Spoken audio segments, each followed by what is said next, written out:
Grandma Doris was born to college-educated parents in the early 1900s.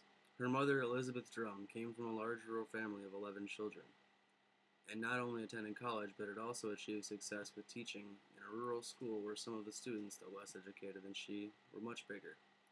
She read voraciously, which was a habit Doris was to inherit. Doris' father, Frank E. Norton Sr., came from a more urban family and was a college graduate who went on to become a successful lawyer. Doris' parents met in college. Frank's mother, Doris' grandmother, Norton,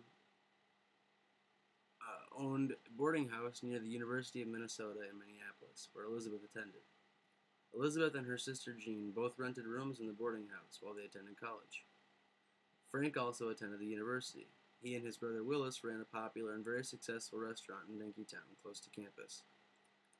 Frank and Elizabeth courted under the watchful eye of Grandma Norton and married when they finished college. Then Frank and Willis sold the profitable restaurant, each netting $6,000. Frank's first job was with General Electric in El Paso, Texas. Remember, this was in the early 1900s. No development, no malls, few if any inconveniences. Elizabeth didn't much like El Paso and was relieved when Frank's brother, Willis, persuaded him to return to Minnesota and study law. Frank used the remaining profit from the restaurant sale to finance his studies.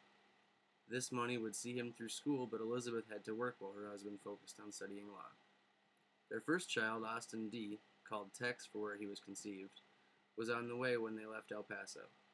Elizabeth found employment as a live-in companion to a retired teacher in Minneapolis and worked there while Frank was finishing law school.